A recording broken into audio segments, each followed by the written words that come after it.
Before anything else, can you all please stand up? And Mr. Mogo, Mr. Priya, please lead the prayer.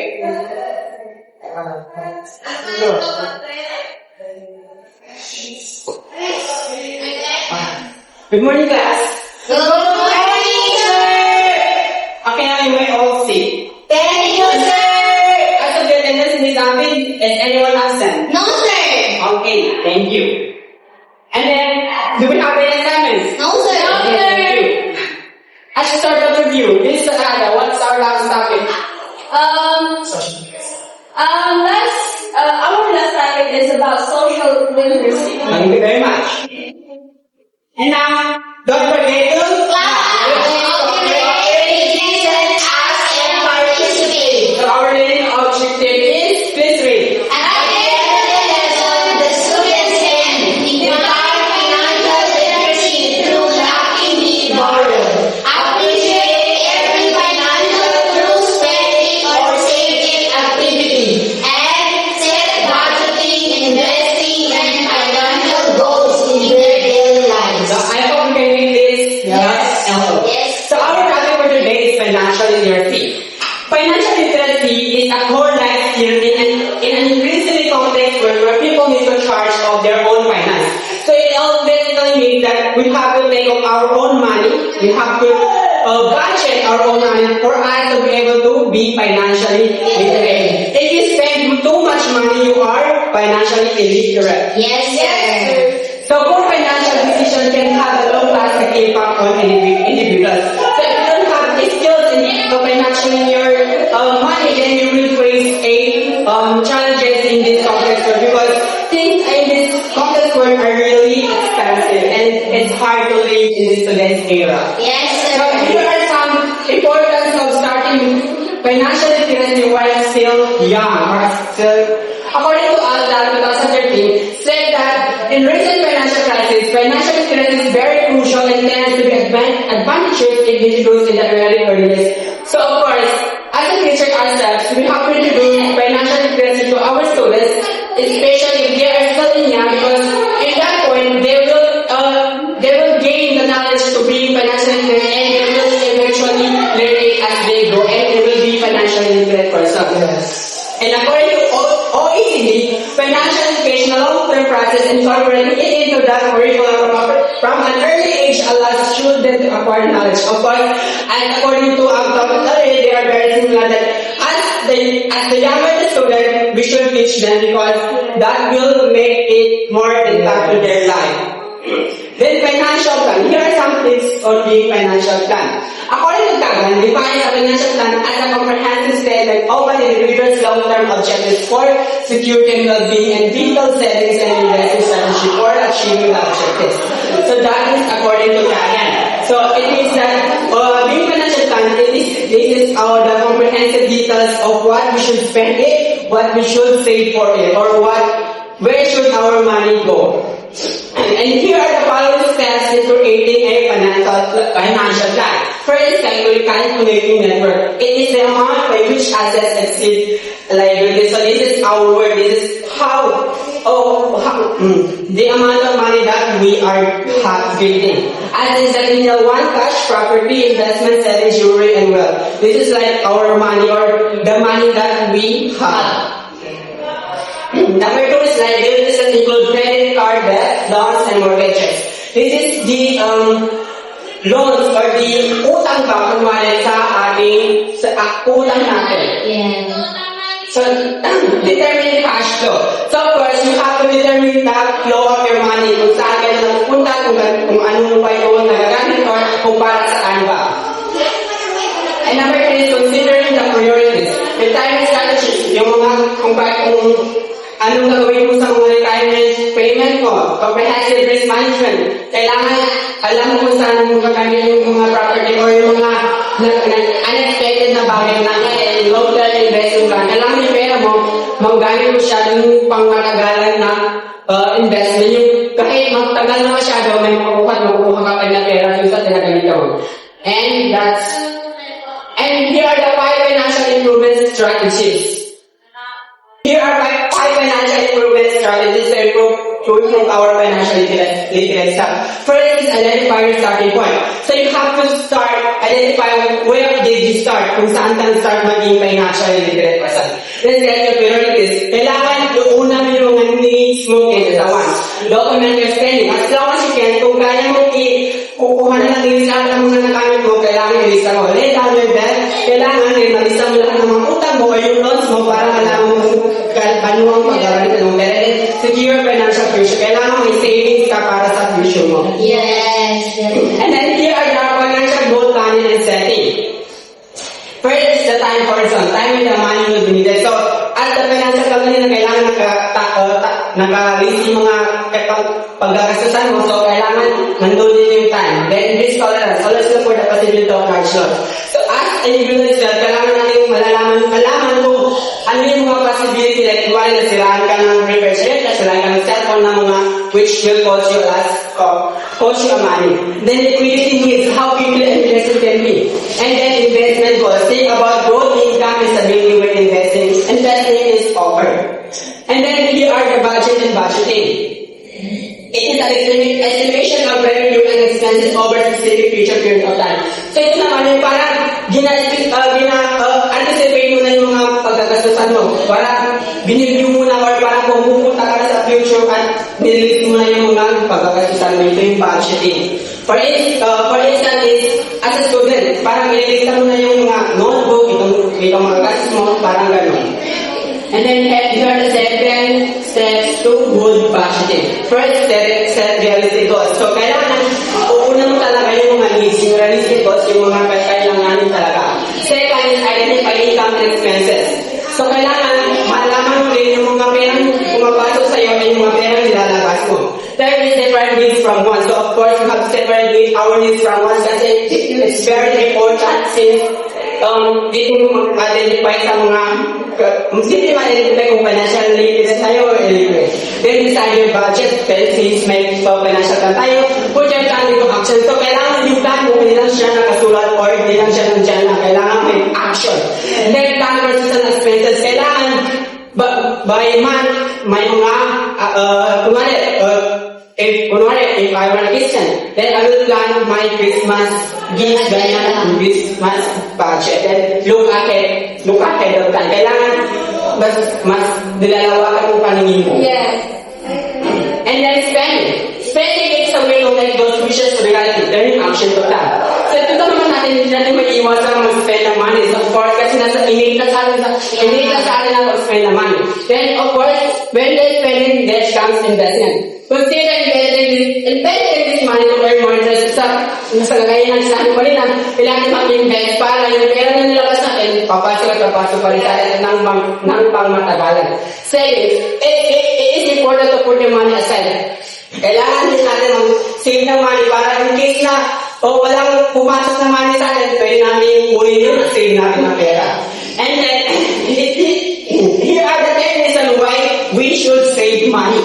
The first is to become financially independent. So, kailangan natin mag-save ng pera kasi kailangan natin maging financially independent which will help us in the future. The second is to save everything. So, save all everything you buy. So, kailangan, yung mag-save natin, kailangan kung pwede namin may mga paggagamitan na tayo or may listahan na tayo ng paggagamitan. Third is to buy a home or a car. So, as an individual, dapat may sarili tayo bahay, hindi lang tayo itulong sa ating pamilya. Number 4 is to prepare for the future. So, of course, since may financial plan tayo, kailangan natin i-ready sa nila sa mga magagamit sa future. Number 5 is to get out of debt. Kailangan natin maalis sa... Okay, number 6 is to augment annual expenses. Number 7 is rental annual expenses, yung mga unexpected na magagastos natin, like sira sa tulong natin. Number 8 is to respond to emergencies, like na hospital tayo. Number 9 is to mitigate losing your job or getting hurt. So ito nga, what if mawala yung pera natin, and what if mawala tayo ng trabaho, so why not creating savings natin para Yes. and then 10 is to have a good luck. Yes. And here are the common financial scams to avoid. So meron tayong mga scams din tayo. So it's very common to us. And the first one is phishing. Using this common tactic, scammers send an email to a Facebook account. So dito masyadong common na sa atin. So I believe alam na natin yung phishing. Then social media scams. Scammers are victim to acquire information that can be harvested. For instance, may mga scammer siya na kukuha yung titignan mo sa salita natin, tapos tingnan yung ano na gusto na, tapos bigla tayo i-approach. Then, phone scams. Yung mga phone calls, yung biglang na pag-message sa inyo, magkakaw sa inyo, ay, nanalo ka na ganito, ganyan, ganyan. Then, stolen credit card numbers. Ito naman yung mga biglang, like, bibigyan sa inyo ng mga kailangan lagyan ng mga credit card information. And then, third way is identified key. Depending on the amount of information, the scammer is able to obtain. Identified key will extend beyond unauthorized.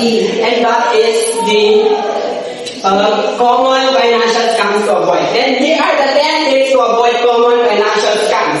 So of course, since may financial scam na tayo, meron din tayong tips para iwasan ito. The first one is never wire money to a stranger. Huwag mo ipagkiram yung pera mo sa hindi mo makilala. Kung isa, may nag-approach sa hindi mo kilala, tapos sabihin na, can I borrow money? Babayaran ko yung mamaya. Huwag mo ipagkiram yun kasi hindi Hindi na nila kakayahan. tama yun. And then number 7 is don't give out financial information. So huwag mo bigla-bigla ibigay yung mga financial information yung check-in mo sa ibang tao. Baka kasi makita nyo naman na yun, baka mag-take advantage sila. And never click on a hyperlink email. So of course, when you see our personal email which connected to our bank account, huwag na tayo basta-basta mag-click lang ng mga link doon kasi baka yung link na yun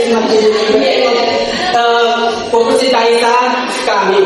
Then use difficult password. So of course, huwag lang yung 1, 2, 3, 4, 5, 6, 7, 8 na password. Kasi lang siya na pala. And number 5, never give your social security number. So this is very important. Never give your PIN, password, etc. And 6, install antivirus and spyware protection as much as you can. We should install these devices. Number 7, don't shop with a familiar vulnerable sellers. So, biglang may mga mag-post lang siya na for sale or parang on sale na mga tapos parang piso lang tapos na-scam pala tayo ganyan. Then don't download software from pop-up windows sa mga common to masyado sa mga laptop users. Then number 9, make sure that the website you visit are safe. Kailangan yung check natin yung URL nila para magkailangan natin na hindi ito scam or scam. Yes. And the last one is donate to non-charity sponsors. So, huwag tayo basta-basta lang mag-donate. Yes, donating is good, but we have to check if that charity is verifiable and it is true. Then, here are the financial scams among students. So, ito naman yung sa students na financial scams. The first one is fake scholarship. It's important to be aware of related scams and frauds. Kasi may mga scholarship din siya na fake pala, hindi pala totoo. Parang gusto lang nila magkuha ng information sa atin para may mag-post silang something. Then diploma years. Meron naman mga colleges na nagbibenta ng diploma na fake pala. So hindi totoo. Then online books. Meron yung mga magbibenta ng books na akala mo maganda masyado kasi mura pero hindi pala totoo kasi baka may kulit-kulit or iba. Then credit card scam. Companies goes to school and convince students to fill out card applications. And then here are the insurance and taxes. Insurance is a contract between the policy holder and insurance company, whereby the company agrees to compensate for any financial loss from specific insured events. Life insurance, health insurance, and ito naman yung mga insurance natin na pwede makakuha natin ng pera if may mga nangyari sa life insurance or yung health insurance kung nakasakit tayo, which is maganda sa kanila yung panggastos. Then, ito naman yung employer-sponsored insurance. If working the company with 50 or more full-time employees, the employer is required to provide employee-only insurance that meets minimum guidelines. Market-based plans, market-based plans are available based on an area of the residence and income upon meeting minimum coverage requirements. So that is another example of insurance and plans. Ito naman yung our risk categories in life insurance. The first is favored life. The policy holder is excellent wealth with normal way. Then the second is favored. The policy holder is excellent wealth but may have minor issues or cholesterol or blood pressure under control. The third is the standard life. The policy holder is in very good health but has some factors. Then number 4 standard, they are deemed to be wealthy, healthy, and have normal life expectancy although. Then substandard and the smokers. And here are the benefits of life insurance.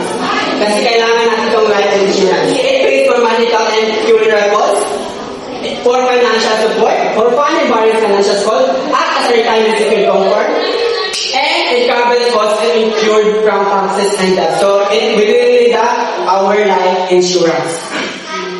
And according to Ross, she presents some financially stable person. First, you never overdraw your The second is you're gonna lose sleep over your finances, so hindi mo na pinababayan yung finances mo. The third is you use credit cards for convenience and you want but never out of necessity. The fourth is you don't worry about losing your job. And the fifth is you pay your bills ahead of time. Six, people ask your opinion about financial matters and you inspire them. Seven is you're generally happy with your financial situation. Eight is you finance your cars over 5 years and less you take loans at all. 9 is you're going to build more to your retirement. 10 is you're going to feel guilty when you're out of special education. So, as of now, we are still students, so I believe we are still in the financially unstable person. And then, 11 is you can afford to buy the things you really want. 12 is the education pay doesn't appeal to you.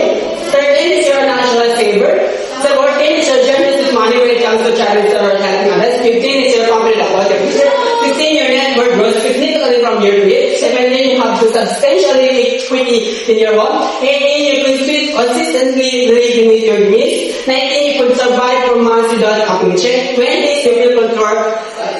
Mr. Hadda, do you think you are a stable financially person? No. Yeah, because you are still in a student era. Yes. Then, any questions? None so far. If not, let's proceed to our quiz-like activity. Now, let us proceed to our game. Everyone join. Wait lang.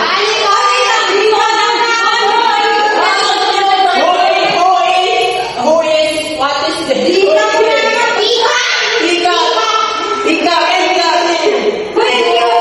Okay, who has this proceed here?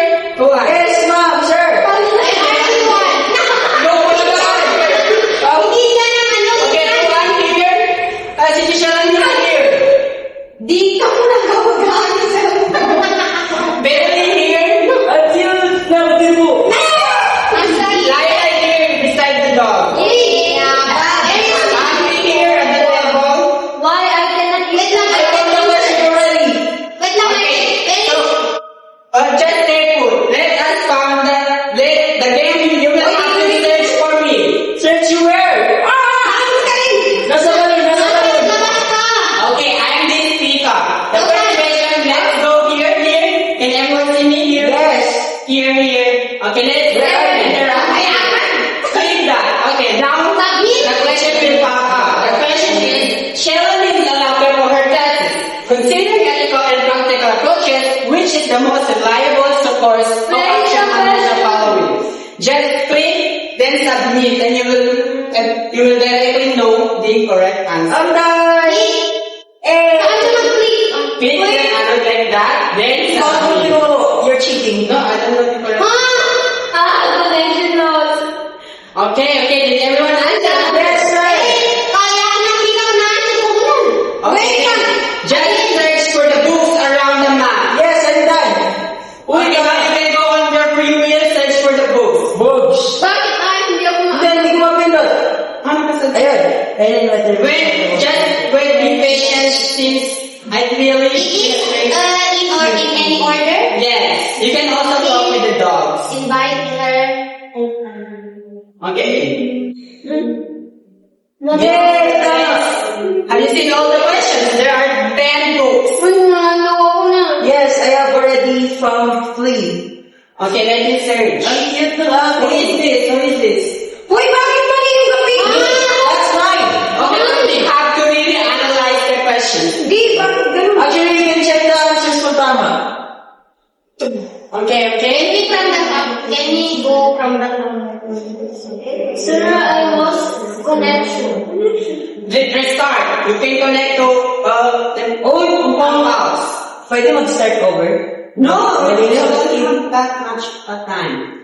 Mali na. Okay, let's check the players. Oh, Let's check the round. Ang score ko is 0 pa lang. Bobo is still money to buy new set of What's that? Ayoko na. Kaya nasan na guys? Bakit galing mo? No, you have to analyze because this is about being financially literate. Yay! Tama! Parang tanga, wala akong tinanong. Yes, that is so because the question were so plausible. That when you think it's the correct answer, it is not. Yes.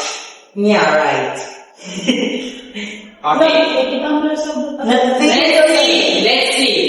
Wait lang, natitigil ako. Okay, that is, you can Wala pa see, akong Uy! you can see the scores I can here. see my score. Natitigil na ako. Where is the blurry? It's like a zero all. Okay, let me announce the score. Wait lang. Uy! Don't Guys are announce it. still solving. Okay. May tapos na may mali. Lagi na ginagawa ng mali ko niya. Wala ka pa ng Bismillah tam. Oh my God! Tama ako! Just wait patiently. Okay, Let's check. Sandbag. Bakit ka nandyan, Lily? Connection loss. Ibigay niya akong pagpuntahan eh. Nakulitin mo. Connection loss. Okay. Why is Did anyone answer? I guess this will be the end of our Wait lang! Yeah, mali. Okay! Yes, Yes, sir! I will announce the score later on. So that will do us. I believe you understand the financial literacy. Can you all please stand up? Yes, sir! Goodbye, class. Good!